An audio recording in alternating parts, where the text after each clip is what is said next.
सच बताऊं, जब भी मैं तुम दोनों को देखती हूं ना, मुझे अपनी किस्मत पर और भी ज्यादा गर्व होने लगता है। देखो मेरी जिंदगी कितनी बदल गई है। मेरी शादी बड़े घर में हुई है। वहां मुझे कोई काम तक नहीं करना पड़ता। सब मेरी इज्जत करते हैं। और तुम दोनों, अभी भी वही काम, मेहनत और चिंता। कभी कभी तुम्हें देखकर सच में मुझे दया आती है। रीना, हर किसी की जिंदगी का रास्ता अलग होता है।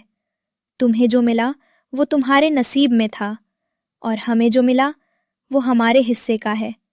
लेकिन किसी की जिंदगी को छोटा समझना सही नहीं होता। मंजरी ने भी धीरे से कहा। तुम खुश हो, ये अच्छी बात है।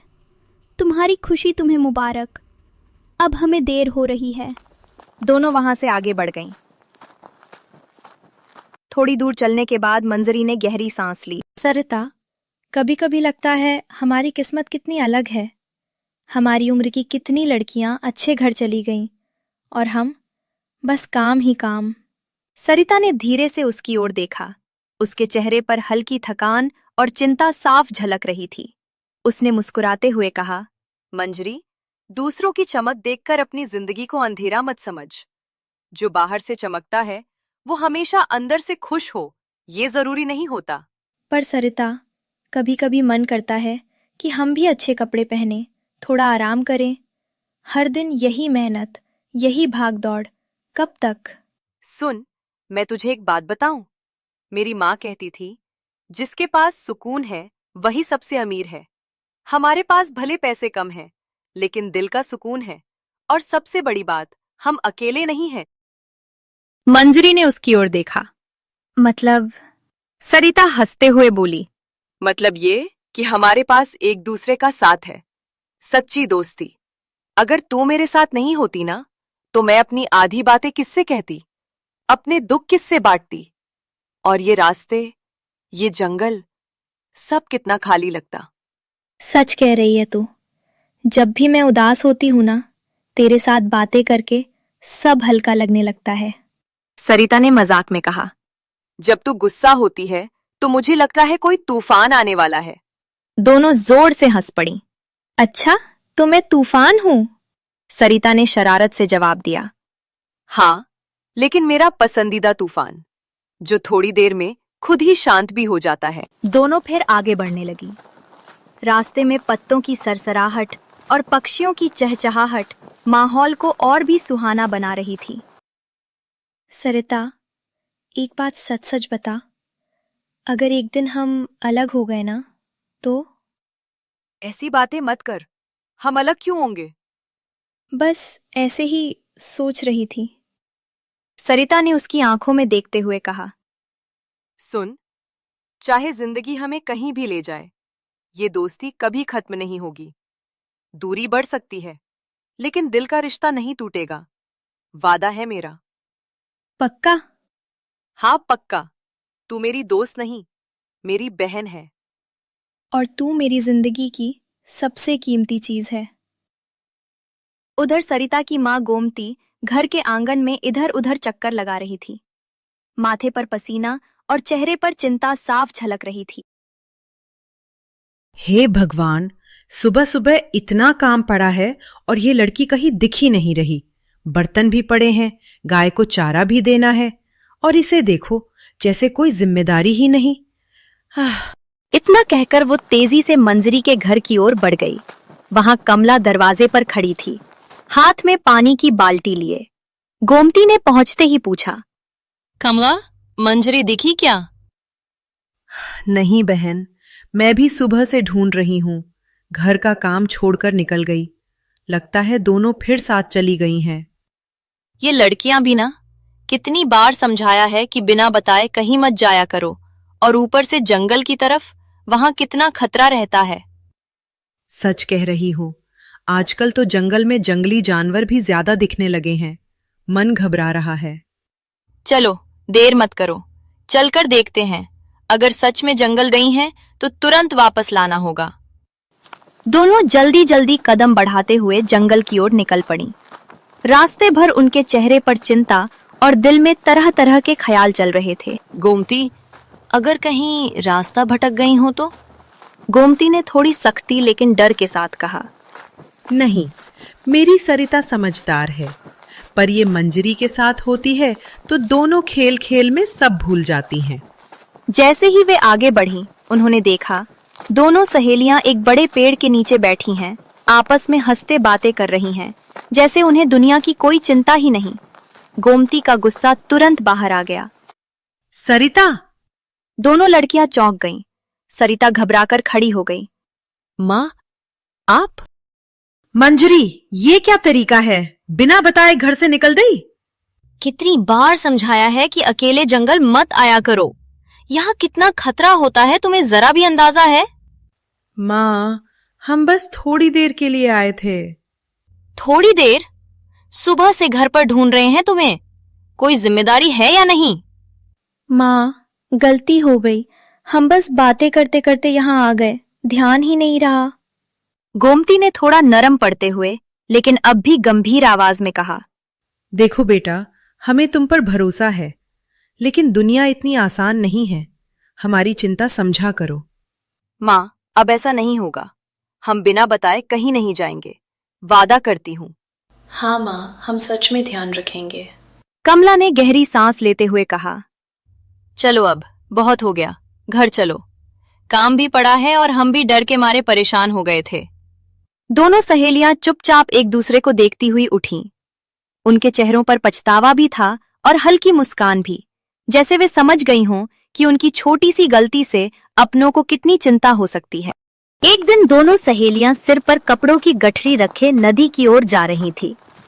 रास्ते में सूखे पत्तों की चरमराहट और दूर से बहते पानी की आवाज माहौल को शांत बना रही थी। देख सरिता, ये नदी ना मुझे बहुत पसंद है। यहाँ आकर लगता है जैसे सारी परेशानियां बह जाती हैं। हाँ, और तुझे तो यहाँ बैठकर बातें करने का बहाना मिल जाता है। दोनों हंस पड़ी और नदी किनारे बैठकर कपड़े धोने लगीं।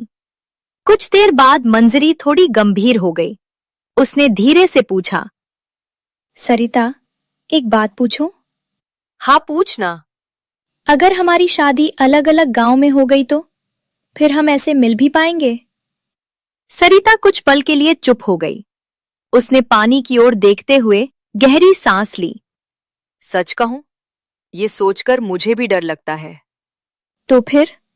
लेकिन जहां भी रहूंगी, तुझे कभी नहीं भूलूंगी। तू मेरे दिल में रहेगी, और जब भी मौका मिलेगा मैं तुझसे मिलने जरूर आऊंगी। पक्का? कहीं ऐसा तो नहीं कि नई जिंदगी में मुझे भूल जाएगी? पगली, कुछ रिश्ते ऐसे होते हैं जो शादी ब्याह से नहीं बदलते। हमारी दोस्ती भी वैसी ही है। तुझे कौन रोकेगा, लेकिन पहले अपने ससुराल वालों को मना लेना। तभी पीछे से किसी के कदमों की आहट आई। दोनों ने मुड़कर देखा। एक युवक धीरे धीरे उनकी ओर आ रहा था। उसके चेहरे पर हल्की मुस्कान थी। वह पास आकर थोड़ा झिझकते हुए बोला। अगर बुरा न मानो, क्या तुम अपना नाम बताओगी? तुम कौन हो? और यहाँ इस तरह बात करना ठीक नहीं है। मैं बस यूं ही पूछ रहा था। तुम लोग यहाँ रोज आती हो क्या? हमें तुम्हें कुछ बताने की जरूरत नहीं है। अपने काम से मतलब रखो। युवक ने मंजरी की ओर देखा और धीरे से बोला। मैंने कुछ गलत तो नहीं कहा, बस पहचान बनाना चाहता था। पहचान ऐसे नहीं बनती। गांव में सबकी इज्जत होती है और हमें भी अपनी मर्यादा पता है। युवक ने एक पल के लिए चुप रहकर सिर हिलाया। ठीक है, अगर तुम लोगों को बुरा लगा हो तो माफ करना। चल मंजरी, देर हो रही है। मंजरी ने एक बार फिर उस युवक की ओर देखा, फिर धीरे से बोली। हाँ, चलो। दोनों ने जल्दी जल्दी अपने कपड़े समेटे और वहां से चल पड़ी। रास्ते में कुछ देर तक दोनों चुप रहीं। फिर मंजरी ने धीरे से कहा। सरिता, वो लड़का बुरा तो नहीं लग रहा था? बुरा हो या अच्छा, हमें सावधान रहना चाहिए। हर किसी पर भरोसा नहीं किया जाता। हाँ, तू सही कह रही है। लेकिन उसके मन में अब भी उस अनजान युवक का चेहरा घूम रहा था और सरिता के मन में एक ही बात थी, अपनी और अपनी दोस्त की सुरक्षा सबसे पहले। रात भर मंजरी को नींद नहीं आई। वह अपनी चारपाई पर लेटी छत को देखती रही। बाहर कहीं कुत्तों के भौंकने की आवाज, दूर से आती हवा की सरसराहट। लेकिन उसके मन में बस एक ही चेहरा बार बार उभर रहा था। वह मन ही मन सोच रही थी। उसकी बातें, उसकी आंखें, कुछ अलग था उसमें। ऐसा नहीं लगा जैसे वो कोई गलत इरादे से आया था। फिर भी सरिता ठीक ही कह रही थी, हमें संभल कर रहना चाहिए। वह करवट बदलते हुए खुद से बोली, लेकिन अगर वो सच में अच्छा हो तो? पता नहीं क्यों बार बार वही याद आ रहा है। सुबह होते होते उसकी आंख लगी, लेकिन थोड़ी ही देर में कमला की आवाज सुनाई दी। मंजरी, उठ जा बेटा, बहुत काम पड़ा है। मंजरी जल्दी से उठी, लेकिन उसके चेहरे पर हल्की थकान साफ दिखाई दे रही थी। क्या बात है, आज तो बहुत सुस्त लग रही है। रात भर जागती रही क्या? नहीं तो बस नींद नहीं आ रही थी। अच्छा, या फिर किसी के बारे में सोच रही थी?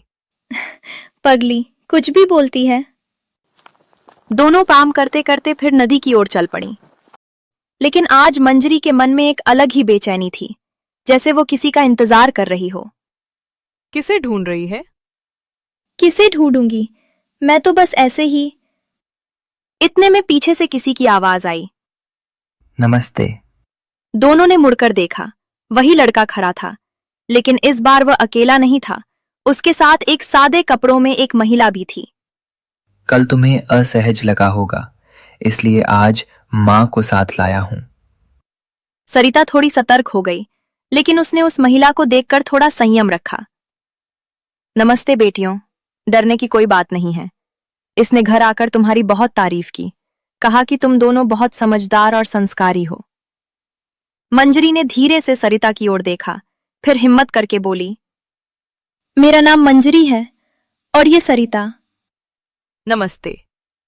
लड़का मुस्कुराया। मेरा नाम अर्जुन है। फिर थोड़ी चुप्पी छा गई। माहौल थोड़ा संकोच भरा था।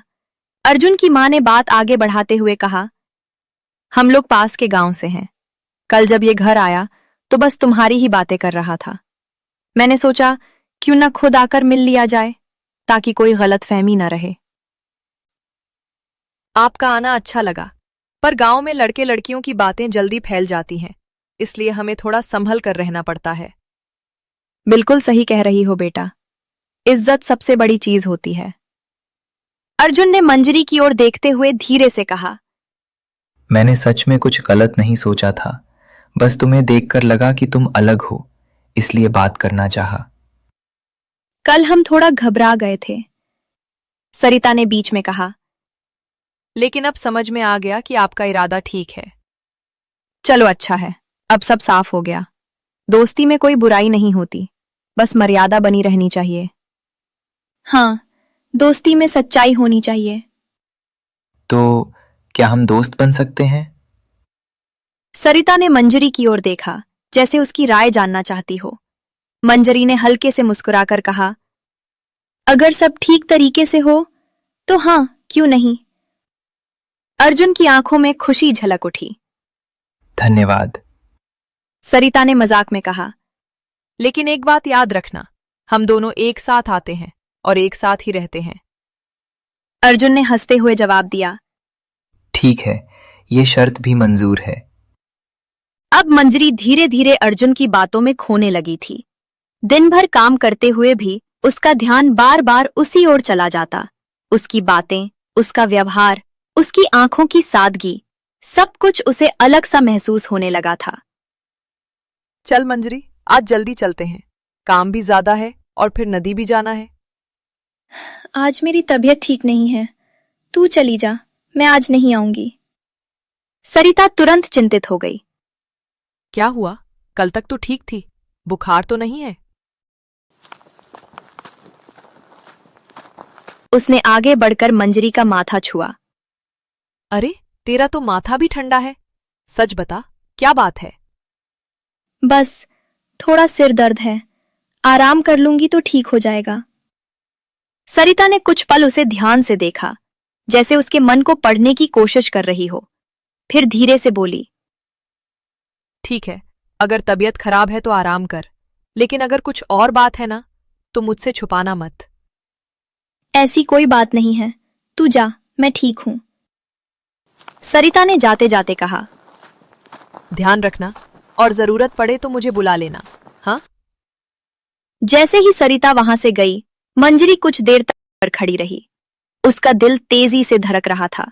वो खुद से बोली, मैंने सरिता से झूठ बोला, ये सही नहीं है, लेकिन मैं क्या करती? मैं उसे कैसे बताती? उसने एक गहरी सांस ली, फिर जल्दी जल्दी दुपट्टा संभाला और घर से बाहर निकल गई, सीधे नदी की ओर। रास्ते में उसके कदम तेज थे, लेकिन मन में हल्की घबराहट भी थी। अगर किसी ने देख लिया तो? अगर सरिता को पता चल गया तो? बस थोड़ी देर की बात है, फिर मैं वापस आ जाऊंगी। नदी किनारे पहुंचते ही उसकी नजर इधर उधर घूमने लगी। तभी पीछे से आवाज आई, मंजरी। वह पलटी। अर्जुन वहां खड़ा था, मुस्कुरा रहा था। मंजरी के चेहरे पर अनजाने में ही मुस्कान आ गई। तुम कब आए? थोड़ी देर पहले। मुझे लगा आज तुम नहीं आओगी। मैं सरिता के साथ नहीं आई आज। क्यों, सब ठीक है ना? मैंने उससे कहा कि मेरी तबीयत खराब है। मतलब तुमने झूठ बोला?